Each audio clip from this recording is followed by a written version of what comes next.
이 대한민국과 미국의 평가전 리뷰 한번 들어가 보도록 하겠습니다. 네. 첫 번째 시간인데요. 놈놈놈 VAR 시간이고요. 아, 그래요? 네. 그게 먼저요? 경기 분석이 아니고요? 놈놈놈부터 하겠습니다. 아, 예, 알겠습니다. 놈놈놈이 뭐냐면 좋았던 놈, 네. 안 좋았던 놈, 이상한 놈. 네, 네. 이렇게 골라봤는데 먼저 좋았던 놈, 좋았던 선수부터 알아보도록 하겠습니다. 아, 근데 뭐 이 좋았던 선수를 알아보기 전에 그 미국전 조금 이모저모를 간단하게 조금 설명을 해드리도록 하죠. 네. 이슈가 됐던 거. 손흥민과 이제 그 포체티노가 경기 전에 손흥민 선수가 이제 나가다가 이제 와가지고 네. 예 포옹을 하는 장면이 있었습니다. 그러고 나서 이제 옆에 코칭 스태프들이 부러운 눈으로 쳐다보니까 손흥민 선수가 저 코칭 스태프들도 이렇게 안아주더라고요. 예.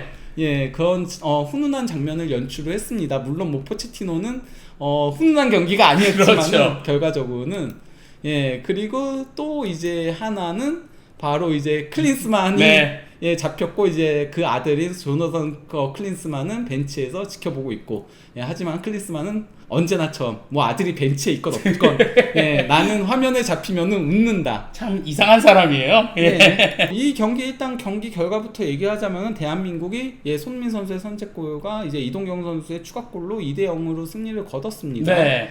예, 그리고 또 이제 이 경기에서 일단 잘한 놈. 네, 그렇죠. 한국에 많이 있어요. 네. 예.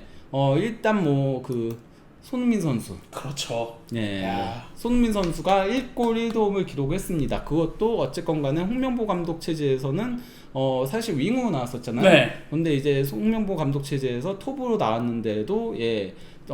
충분히 좋은 모습 보여주면서 그러니까 막 계속 뒷공간을 계속 파니까 안 그래도 이제 그 미국 대표팀의 팀님이라고 센터백이 37살이거든요. 네. 예, 계속 밀리더라고요. 예, 그러면서 손민 선수가 그 뒷공간을 잘 파서 이제 1골 1도움을 기록을 한 거고요. 그렇습니다. 그리고 예. 또 이 후방에서 또 좋았던 선수들도 있었죠. 예, 일단 뭐 조현우 선수. 예. 예, 조현우 선수 정말 끝장이었죠. 야, 사실 저희가 프리뷰를 할 때 조현우 선수 폼에 대해서 좀 걱정하신 분들도 있었잖아요. 네. 전혀 걱정할 게 없었습니다. 네. 완벽했어요. 무실점이었는데 사실 이 경기가 기대 득점만 놓고 보면은 미국이 도리어 역전을 해야 되는 경기였어요.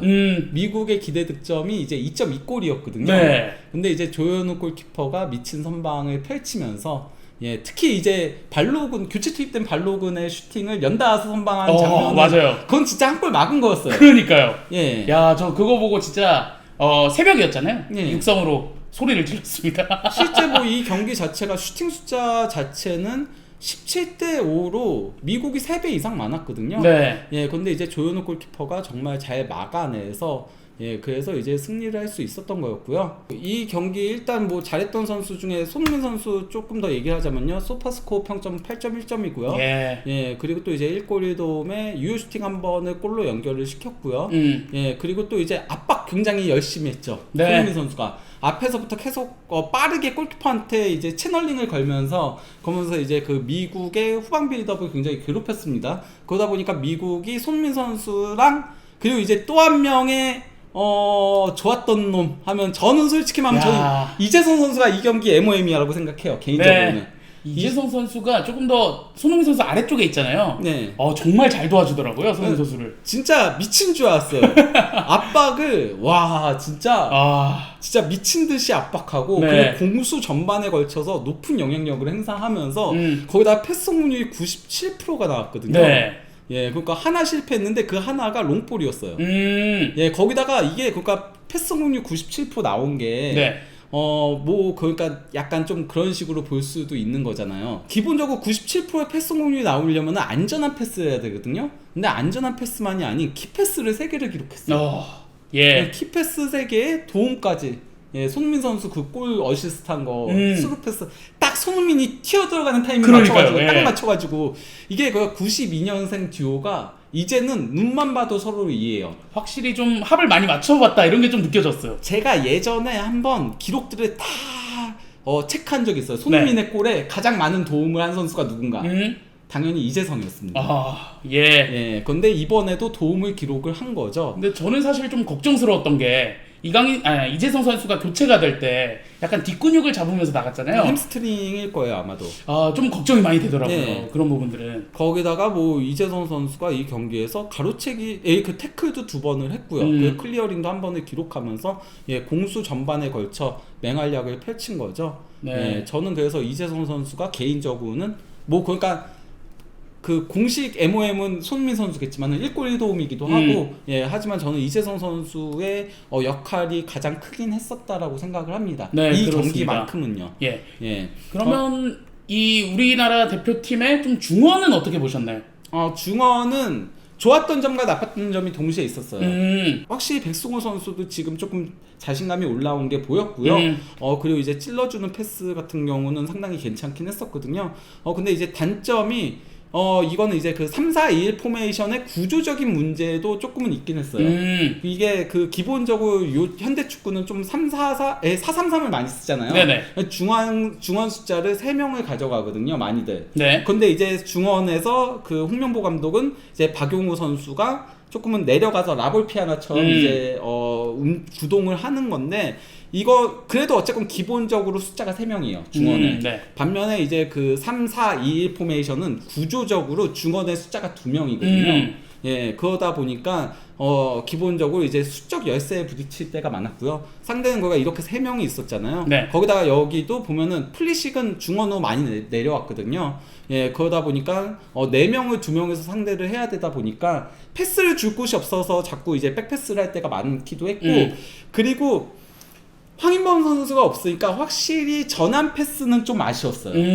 맞아요. 그러다 보니 그냥 뭐 매치 VAR에서 보여줄 거를 조금 미리 보여주자면요, 이 경기의 우리나라의 공격 방향 비율인 거거든요. 네. 보면은 중앙이 18.1%밖에 나오지 않았어요. 그나마 그래도 전반전에는 이재성도 조금 내려와서 플레이하고 하면서 이동경도 중앙으로 많이 내려와서 플레이를 했죠. 그러면서 좀 도와주면서 21.6%까지 나오긴 했지만은 후반 와서는 이재성도 빠지고, 그리고 이제 손흥민 압박도 없고 전체적으로 밀리고 막 이러다 보니까 13%밖에 되지 않았어요. 중앙 공격 비율을 더 높여야 돼요. 너무 왼쪽에 치우쳐졌어요.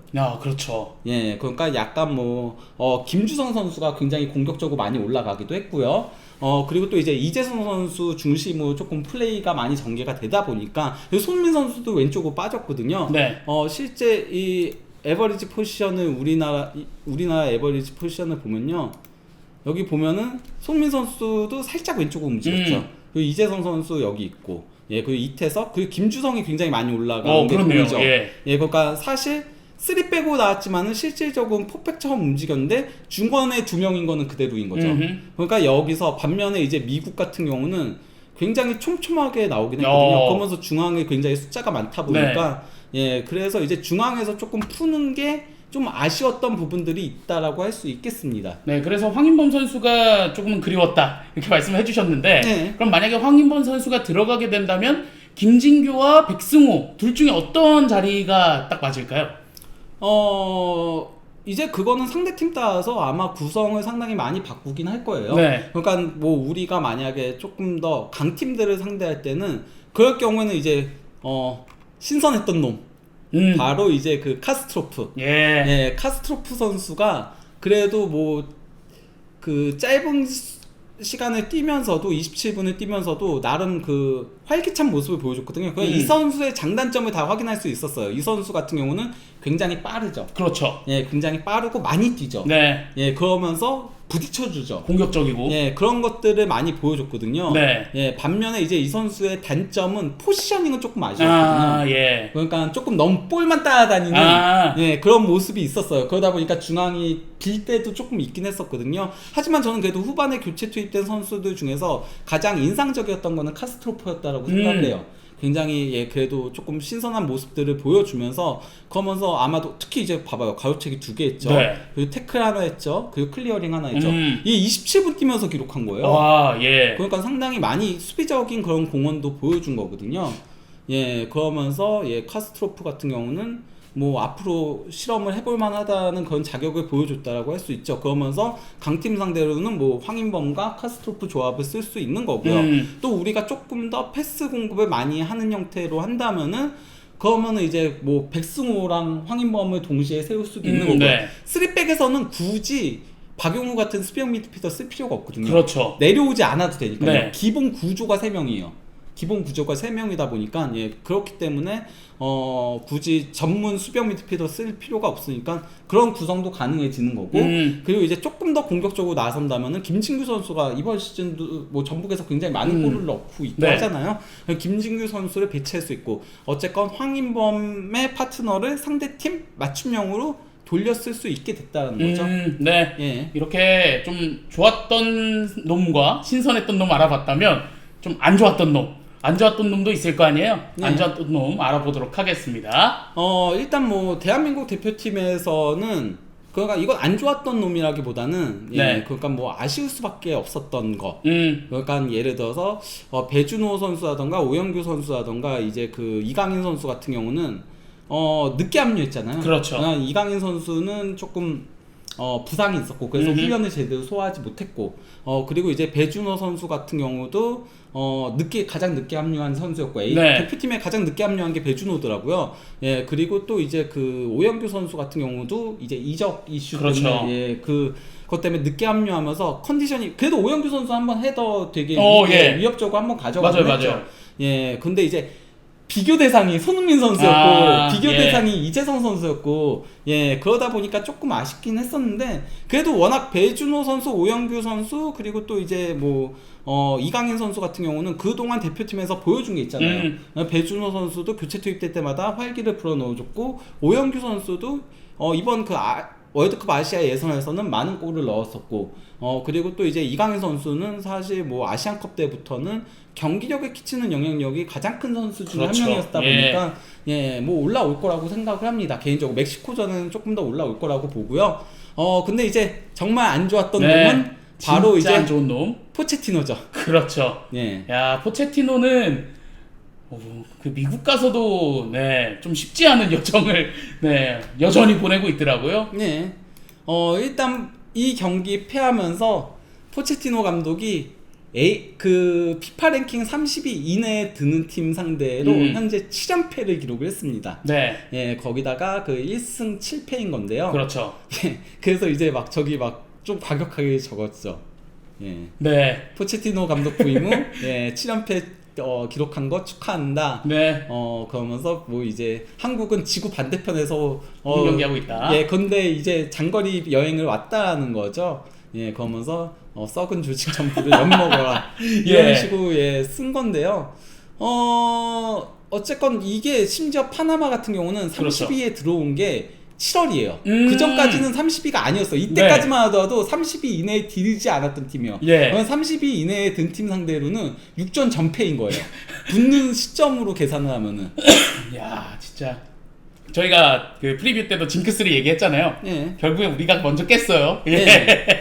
그러다 보니 이제 그 현지 반응도 굉장히 안 좋은데요.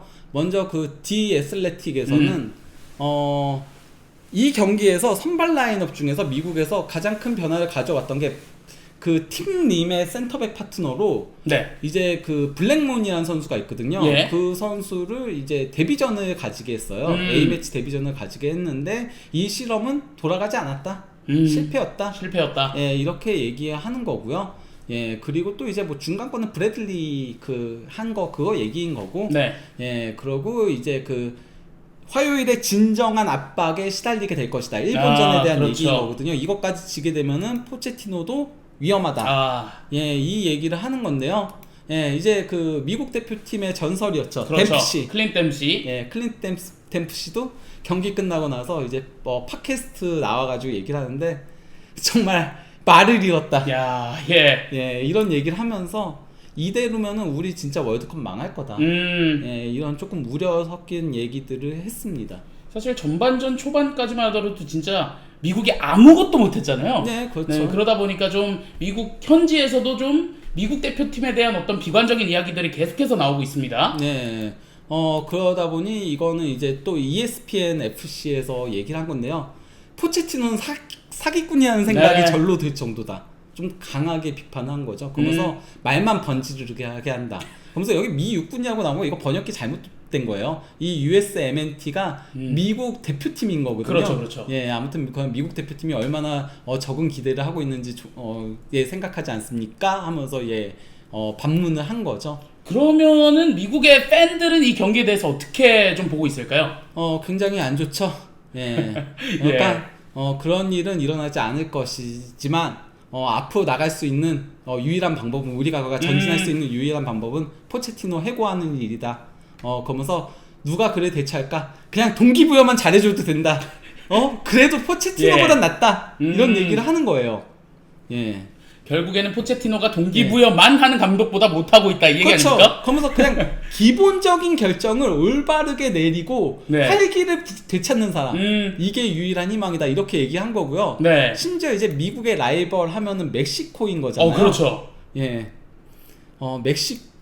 멕시코에서조차 이 팬이거든요. 네. 마음속 깊은 곳에서부터 나는 정말 포체티노 당신한테 이 얘기를 해주고 싶다. 예. 미국 대표팀을 맡아줘서 정말 감사합니다. 예. 원래 그런 거잖아요. 자기 라이벌 팀 감독이 못하고 있으면 어디 종신해라. 뭐 네. 이런 것처럼 똑같습니다. 멕시코 팬들도 포체티노 종신을 외치고 있을 거예요. 네. 예. 근데 포체티노 감독이 사실 경기 전 인터뷰에서도 기자회견에서도 조금 그냥 문제가 될 만한 발언들을 했어요. 예, 먼저 이거는 뭐냐면요. 갑자기 이제 나 레알 마드리드 제안 받았었다. 예. 톡섬 시절에. 이분 살아있어요. 예. 예, 근데 이제 레비가 경기장이 완공될 때까지 기다려달라. 못 보낸다. 그래서 나는 계약 기간이 있었기 때문에 떠날 수 없었다. 페레스 회장은 어떻게 생각할지 모르겠지만은 네. 내 잘못이 아니었다. 나는 계약에 묶여 있었다. 예, 이렇게 얘기를 한 거거든요. 예. 참 이 사람도 사실 이거 물론 뭐 루머들이 있긴 했지만 네. 예, 본인이 이런 얘기를 했다가 근데 이거보다 더 큰 얘기가 있었어요. 뭐죠? 바로 이제 나 에스파뇰 선수 출신이고 하다 보니까 네. 만약에 바르셀로나가 나한테 오퍼를 하더라도 나는 절대 바르셀로나 감독을 하지 않을 것이다. 예. 오퍼가 올진 모르겠는데 선물을 킨 거죠. 예. 예, 그러니까 저거까지는 괜찮아요. 레알 마드리드까지는 뭐 사실 얘기한 거니까 그리고 그때까지는 잘 나갔잖아요. 네. 근데 바르셀로나 얘기를 하면서 그러면서 심지어 그런 얘기를 했어요. 나는 까탈루냐의 진정한 정신과 문화를 가지고 있는 거는 바르셀로나가 아니야 에스파뇰이라고 생각한다. 야. 이거는 바르셀로나 팬들을 굉장히 긁는 얘기거든요. 그렇죠. 야, 어쨌든 뭐 오퍼가 올 리도 없었겠지만, 야 바르셀로나를 그냥 긁어버렸고 완전하게. 네. 근데 이제 그 포체티노 감독이 안 그래도 이제 경기 전 기자회견에서 이런 얘기도 했거든요. 네. 야, 내가 그거가 미국 그 미식 축구 경기 보러 갔었거든요. 네. 야, 그 월드컵 앞두고 미식 축구 경기 봤는데 와 거기 응원 열기 장난 아니더라.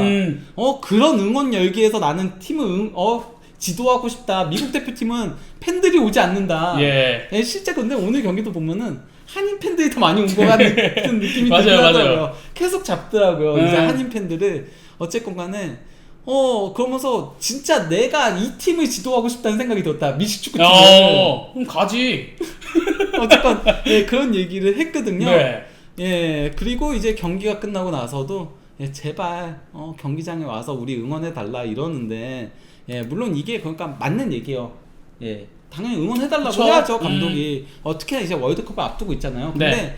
지금 월드컵 분위기를 다 망치고 있는 사람은 포체티노기도 해요. 엄밀히 따지면은. 그렇죠. 그러니까 지금 앞에서의 얘기들, 그러니까 뭐 댐프시라던가 다들 한 얘기가 한 입을 모아서 한 얘기가 그거거든요. 지금 같은 분위기면은 월드컵 망할 수밖에 없다. 예, 그런 식의 얘기들을 하고 있기 때문에 예, 조금 포체티노도 성적을 끌어올려야 돼요. 네. 결국 팬을 부르는 건 성적인 거거든요. 네네. 예, 성적이 나오지 않으면은 팬을 부를 수 없습니다. 그렇습니다. 이렇게 어쨌든 안 좋았던 놈, 최악의 시즌 그리고 대표팀을 이끌고 있는 포체티노의 이야기까지 나눠봤습니다. 그러면 본격적으로 이 미국과 대한민국의 경기 분석 한번 들어가 보도록 하겠습니다. 매치 VAR이고요. 일단은 미국과 대한민국의 경기, 대한민국이 2대0으로 승리를 가져갔습니다. 점수만 놓고 봤을 때는 그래도 괜찮다는 좀 느낌을 받았는데 사실 네. 경기력적인 측면에서는 우려할 점이 좀 많았죠. 뭐 그 우려할 점이 있었긴 하지만은 그래도 어쨌건 간에 좋았던 점도 있으니까 예, 먼저 그 좋았던 점들부터 예, 얘기를 하도록 하죠. 예, 이 경기에서 일단 뭐 대표팀은 3-4-2-1 포메이션을 실험 가동을 했고요. 물론 이게 그러니까 콜롬비아하고의 그 월드컵 아시아 지역 최종 예선 그 마지막 그 후반전부터 이제 3백을 가동하기 시작을 했거든요. 예, 그러면서 이제 그 동아시아컵 때도 3백으로 계속 가동을 했었는데, 예, 이 3백 그래도 해볼만 했다. 예, 물론 뭐 그러니까 이선 자원이 하나 조금 희생되는 부분이 있고, 그리고 또 이제 개선해야 될 부분들도 있긴 했지만은, 어쨌건 간에 그래도 3백을 활용한, 그리고 또 이제 손민을 가짜 9번으로 써가지고 예, 찔러주는 패스하던가 이런 것들은 상당히 좋았다. 어쨌건 월드컵에서는 우리보다는 조금 더 강한 팀들 상대를 해야 되다 보니까, 그렇죠. 예, 그렇기 때문에 이런 것들을 실험해볼 가치는 있었다. 예, 그리고 나름 성과도 있었다라고 할 수 있겠는데, 아쉬운 점이라면은 그동안 이제 축구협회가 감독을 선임하는 그 과정에서 항상 얘기했던 게, 강조했던 게 그거예요. 벤투 축구를 이어가겠다. 빌드업 축구. 그렇죠. 그걸 계속 강조를 했거든요. 그러면서 이임생 기술이사도 이제 그 홍명보 감독 선임했을 때 뭐 빌드업 비리, K리그에서 빌드업 비리, 그거 사실 아니에요. 그렇죠. 빌드업 비리 포항이었습니다. 어쨌건 간에 빌드업 비리, 라볼피아나 뭐 막 이런 막 다양한 얘기들을 하면서 예, 그런 얘기들을 했는데, 근데 3백으로 가고 약간은 조금 더 속공 축구로 간다면은, 그리고 이제 실리적인 축구 형태로 가는 거잖아요, 이거 자체가. 그렇죠. 그러면은 대체 왜 그런 얘기를 했나? 그런 얘기 하지 말지, 차라리. 예, 그런 생각은 조금 들긴 했어요. 사실 빌드업은 상당히 아쉬웠죠. 아니, 물론 뭐 황인범 선수가 없고 이런 것들을 좀 고려하긴 해야 되지만은, 예, 그래도 어쨌건 간에 기본적인 구조 자체를 조금은 속공에 기반한 축구를 하겠다라는 걸로 보였어요. 어쨌건 저는 그 3백을 나쁘지 않게 보는 이유가, 우리 대표팀의 약점이 결국은 풀백 한 자리, 항상. 그리고 또 이제 가장 큰 약점이 황인범 선수의 파트너였거든요. 그렇죠. 이제 어쨌건 간에 홍명보 감독은 황인범 선수의 파트너로 그동안은 폭백을 쓸 때는 박용우 선수를 썼잖아요. 그리고 박용우 선수를 쓴 이유는 폭백일 때는 박용우 선수가 내려가가지고 여기서 라볼피아나가 나옵니다. 예, 라볼피아나가 나와서 이제 3백을 형성해서 3백 빌드업을 하는 거였거든요. 예, 그런데 이제 지금은 3백으로 아예 구조 자체를 가져가니까, 그러면은 중앙에서 라볼피아나로 내려올 이유가 없고, 예, 그러니까 그러면은 황인범의 파트너 고민을 조금 덜 할 수 있게 됐다. 아까도 얘기했다시피, 예, 김진규, 그리고 뭐 카스트로프, 백승호 다 이제 상대에 따라서 맞춤형으로 쓸 수 있게 됐다라는 것과, 그리고 물론 윙백 뒷공간이 좀 뚫리는 장면들은 있긴 했어요. 그래서 이제 김민재 선수가 상당히 그걸 커버를 많이 해주긴 했었거든요. 김민재가 이 경기에서 2번의 큰 미스를 범하긴 했었지만은 그 2번 제외하고는 완벽 그 자체였어요. 엄청나게 커버를 하면서 예, 막아주는 장면이 있긴 했지만은, 그래도 조금 덜하게 됐다. 그 고민. 어쨌건 윙백 한 자리에 대한 고민을 조금 덜게 됐다. 그러면서 이것도 상대에 따라서 맞춤형으로 쓸 수 있게 됐어요. 그러니까 실제 그 홍명보 감독도 이전 경기들 보면은 한쪽에는 윙을 배치했었거든요. 그래서 양현준을 배치하거나, 그리고 이 경기에서도 경기 막판에 이제 여기 정상빈 선수를 윙백으로 배치했죠. 예, 설영우 선수를 빼면서 정상빈을 넣으면서 정상빈을 윙백으로 넣었거든요. 상대팀이 조금 약팀이거나 아니면은 우리가 이제 공격을 강화를 해야 될 때는 그러면 이 윙백 자리에 아예 윙을 넣을 수도 있는, 양현준이라던가 뭐 이런 윙들을 넣을 수 있는, 황희찬이라던가 뭐 이런 선수들을 넣을 수 있는 그런 구조를 가져갈 수 있게 됐다. 그러면은 풀백 고민을 조금은 덜 수 있게 됐다. 이 점에서는 조금 어쨌건 간에 예, 좋았던 부분이라고 할 수 있겠고요. 근데 만약에 이렇게 풀백에 좀 윙을 배치하게 되면 김민재 선수에게 가해진 부담은 좀 늘어나지 않나요? 어쨌든 뒷공간에 다 커버해야 되니까. 뭐 그럴 경우에는 이제 김주성 선수가 조금 덜 올라가야죠. 예, 그러면 이 경기 같은 경우는 제가 얘기 드렸다시피 여기 보면은 김주성 선수가 여기까지 올라와가지고 볼을 끌고 올라왔어요. 하프라인을 넘어와가지고 패스 준 거를 여기서 이제 이재성 선수가 환상적인 패스를 찔러줘가지고 예, 손민 선수가 마무리를 지었거든요. 예, 그렇기 때문에 김주성 선수가 이 경기는 굉장히 높게까지 올라와서 플레이를 했지만은 만약에 뭐 윙을 배치를 한다면은 윙백 자리에 그러면 이제 김주성 선수가 조금 더 올라가지 않는 형태로 조정은 할 수 있는 거죠. 조금 더 밑에서 좀 버텨주면서 윙에 있는 이 풀백이 올라갈 수 있도록 네, 이렇게 좀 뒤에서 막아주면 될 것 같습니다. 네, 예. 그리고 이거 히트맵 한번 보여드릴게요. 히트맵을 보더라도 김주성 선수가 얼마 올라왔냐면요. 이 히트맵이 이렇거든요. 야, 예. 근데 설영우 선수의 히트맵이 그냥 풀백 2명이었어요. 김주성 풀백이었어요. 사실상. 예. 예, 그렇게 움직였다라고 할 수 있죠. 그리고 이태석이 거의 그냥 윙처럼 쭉 올라가는. 네, 그렇게 움직였습니다. 네, 그런 식으로 좀 김주성 선수가 왼쪽 공간 조금 더 위로 올라가면서 공격적인 움직임을 보여줬고 그러다 보니까 생겼던 빈 공간은 김민재가 커버하는. 그렇죠. 이렇게 네. 많이 이제 왼쪽을 열심히 커버를 한 거죠. 김민재 선수가. 그렇습니다. 네. 이한범 선수는 이제 오른쪽 약간 이쪽 커버를 많이 했죠. 예, 근데 중앙 커버가 조금 더 되긴 했어야 돼요. 이한범 선수 같은 경우는. 김민재가 좀 왼쪽으로 치우치다 보니까. 예, 근데 김민재가 여기까지도 박상 물론 상대가 이쪽에서 공격을 많이 해서 그런 것도 있긴 하지만은 네. 예, 뭐 그렇습니다. 그렇습니다. 이렇게 네. 좀 히트맵까지 알아보면서 이 센터백 그리고 풀백의 어떤 위치 조정 이런 것도 알아봤는데 그러면 우리 대한민국이 좀 이런 부분들 조금은 아쉬웠던 부분들이 있잖아요. 어쨌든 후반전 막판에 상대의 압박을 받으면서 좀 부담을 느꼈던 것, 예. 좀 풀어나오지 못했던 장면들이 있었거든요. 예. 이런 부분들에 대해서도 좀 설명이 필요할 것 같습니다. 이거는 이제 사실 앞에서부터 얼마나 찍어 누르느냐가 중요해요. 안 그러면은 3백 같은 경우는 밀릴 경우에 한도 끝도 없이 밀릴 수 있는 위험성이 있긴 하거든요. 네. 중앙에 일단 숫자가 2명밖에 없기도 하고 하다 보니까 그런 건데요. 예, 이게 단적으로 드러난 게 이제 후반에 와서 손흥민 선수랑 이재성 선수 빠지면서였죠. 네. 물론 뭐 그러니까 배준호와 오영규와 그리고 또 이제 이강인 같은 선수들의 컨디션이 정상이 아니었던 점을 감안을 하긴 해야 돼요. 하긴 하더라도 어쨌건 간에 이재성과 손흥민 같은 그러니까 손흥민 선수 같은 경우는 솔직히 말하면은 많이 뛰는 유형은 아니에요. 근데 손흥민 선수는 이제 도사가 됐어요. 네. 압박 타이밍 잡는 게 괴물이에요. 손흥민 선수는. 그러니까 손흥민 선수는 살짝 쉬고 있다가도 압박이 필요할 때 빵 가버려요. 그러면서 골키퍼한테 그대로 채널링을 걸어버리거든요. 네. 그래서 손민 선수는 그게 정말 좋은 선수인 거고요. 이재성이야 뭐 진짜 안 그렇죠. 지쳐요. 예. 92년생이 아니에요. 진짜 신기합니다. 예. 저렇게 뛰는 거 보면. 근데 이제 뭐 배준호 선수 같은 경우도 사실 그렇게 압박을 많이 하는 유형의 선수는 아니고 이강인 선수도 그렇고 그리고 또 이제 오영규 선수는 좀 싸워주긴 하지만은 네. 예, 어쨌건 간에 영리하진 못하거든요. 아직까지는 경험이 더 쌓여야 돼요. 그렇죠. 그러니까 손흥민 선수랑 이재성 선수도 사실 경험이 쌓이면서 더 잘하게 된 것도 있긴 하거든요. 예, 어쨌건 그러다 보니 이게 우리가 경기가 이제 슈팅 숫자가 17대 5였고 그리고 빅찬스가 3대 2로 밀린 거긴 한데 네. 전반전은 사실 우리가 앞섰거든요. 그렇죠. 예, 4대 3이었고 빅찬스 2번. 이 빅찬스 2번은 전부 다 골로 연결시킨 건데 후반전은 그냥 압도적으로 네. 밀리게 된 거죠. 후반전은 진짜 전반전을 완전히 뒤집어 놓은 것처럼 어쨌든 후반전은 거의 아무것도 못하긴 했어요. 우리나라가. 예. 뭐 슈팅 숫자 14대 1이면은 그렇죠. 그리고 빅찬스 3대 0이니까. 예. 저 하나가 오영규 선수 그 헤더잖아요. 예. 네.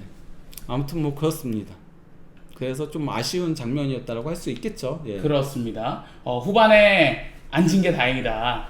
예. 전반전은 정말 좋았죠. 예. 네, 전반전에는 그렇습니다. 이 전방에 뛰어주는 선수들이 압박 타이밍도 좋았고 거의 뭐 완전히 주도했다 이렇게 평가를 할 수 있는데 후반전은 사실 미국의 흐름이었고요. 그 흐름 속에서 조현우가 막아준 게 너무 컸어요. 진짜. 사실 두 번째 골도 이재성과 이제 그 손흥민의 플레이에서 나온 거였거든요. 물론 예. 여기서 이제 일단 김진규 선수도 패스 잘 놓고 그리고 이제 이재성이 손흥민한테 연결해준 거 손흥민이 이제 김주성 여기까지 또 올라왔죠. 네. 김주성한테 주고 김주성이 이제 백패스 준 거를 백승호가 여기서 패스 잘 내줬고 그리고 김진규가 준 거 여기서 이제 두 명의 2대1 플레이로 딱 손흥민이 주고 그대로 뛰어 들어가가지고 또 이제 이재성이 원터치로 잘 돌렸죠. 패스를. 그래서 이거 손흥민이 받아서 이제 골키퍼와 경합해서 이겨내면서 연결해준 거를 이동경이 마무리를 지었던 거였습니다. 이동경의 마무리도 정말 깔끔했죠. 네. 왼발 힐킬로 딱 네. 이렇게 돌려놓으면서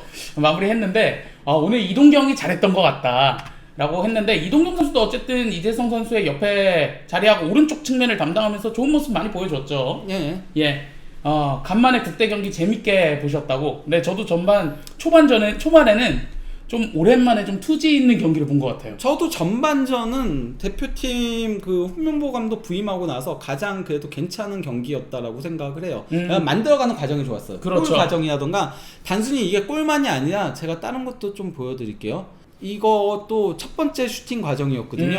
예, 여기서도 이제 김진규가 패스 주고 여기서 이제 백승호가 또 패스 찔러준 거, 이 패스 찔러준 거 되게 좋았거든요. 이동경이 그대로 치고 들어가서 슈팅을 가져갔는데 이제 약간은 오른발 킥이다 보니까 그렇죠. 예, 남의 발이어가지고 좀 솔려줄 수도 있죠. 근데 이거 왼발에 걸렸으면 아마 여지 골이었을 없죠. 거예요. 진짜 예. 왼발에 걸리면 여지 없어요. 네. 예. 그리고 또 이제 이태석 선수의 슈팅 이거 옆에 이제 빗나갔던 거, 이것도 이제 이재성 선수가 정말 패스 잘 찔러줬죠.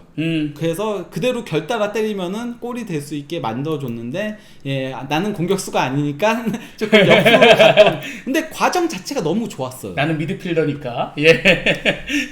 그런 아무튼, 부분들도 있었습니다. 네. 그래서 전반전의 과정들은 슈팅을 만들어가는 과정들은 상당히 좋았다라고 할 수 있지만은 어쨌건 근데 저는 이 점도 고려를 하긴 해야 된다라고 생각을 해요. 어떤 점이죠? 이 경기에서 미국이 압박이라던가 이런 것들이 굉장히 전반전에 헐거웠어요. 그러니까 네. 저는 미국이 그거가 아까도 뭐 블랙몬 뒤에 슬래틱에서 블랙몬 선발 실험은 실패로 돌아갔다라는 얘기를 했잖아요. 그렇죠. 그 얘기가 나올 수 있는 게 전반전에 이제 블랙몬하고 팀님하고 나왔잖아요. 근데 블랙몬은 진짜 있는지 없는지 몰랐고요. 네. 팀님이 이 선수가 이제 예전에 이제 볼튼에서 이청용 선수랑 뛰었고 풀럼에서 뛰었거든요. 경험이 많은 선수고 굉장히 잘했는데 이제는 37살이에요. 네. 37살이어가지고 지금은 이제 샬럿에서 뛰고 있거든요. 네. 예, 그냥 미국에서 뛰고 있는데 그러다 보니까 이 선수도 이제 속도가 안 되니까 손민 선수한테 계속 속도에서 밀리는 그런 상황들이 있었고, 예, 그리고 또 이제 이 블랙몬도 아무것도 못하다 보니까 전반적으로 여기 이제 공간들이 벌어지는 문제들이 발생을 했거든요. 네네. 공간들이 벌어지면서 그러면서 조금 경기가 잘 안 풀리는 그런 문제들이 있었는데 후반 와가지고 저는 리차즈 얘 진짜 잘했다고 생각해요. 크리스 리차즈가 얘가 이제 교체 투입되면서 얘가 막 올라와가지고 앞에서부터 찍어 눌렀거든요. 네. 우리가 전반적으로 밀려나게 됐어요. 그리고 발로군도 빅찬스 미스들을 해서 이게 5.9점이지. 네. 근데 이거 발로군 잘못 아니에요. 이거는 그렇죠. 전적으로 조현우 잘못이에요. 그렇죠. 조현우가 선방을 해가지고 발로군이 빅찬스 미스가 돼가지고 평점이 기계 평점에서 5.9점이 된 거지. 발로군은 저는 잘했다라고 생각을 하거든요. 발로군은 사실 7.5 이상을 받아도 사실 이상하지 않았는데 네. 조현우가 한 2점을 깎아 먹었어요. 예. 예. 그런데 원래 주전은 리차즈예요. 원래 주전은 리차즈이기 때문에 그러면은 리차즈가 계속 이렇게 위에서부터 찍어 눌렀다면은 우리가 더 힘든 경기를 했을 위험성이 있는 경기였거든요. 네. 후반에서는 그게 보였으니까요. 물론 우리의 압박 강도도 약해진 것도 상대가 올라오게 만든 요소가 있고, 그렇죠. 또 이제 손흥민이야는 무서운 칼이 하나 있으면 상대가 맘 놓고 못 올라와요. 역습에 최적화된 칼. 신경을 얘네가 쓸 수밖에 없는 거죠. 그렇죠. 근데 이제 손흥민 없으니까 또 막 올라온 것도 있긴 해요. 예, 그런 점들도 고려해야 되긴 하지만은 어쨌건 간에 그래도 상대가 만약에 중앙에서 굉장히 강하게 압박을 하고 그럴 경우에는 중원 싸움에서 밀릴 그럴 소지는 보였다. 네. 그러니까 이 부분은 조금 더 보완이 필요하다라고 할 수 있겠습니다. 그렇습니다. 상대 압박에 조금 더 좀 어려워했었던 후반전이 있었던 우리 대한민국 대표팀이었습니다.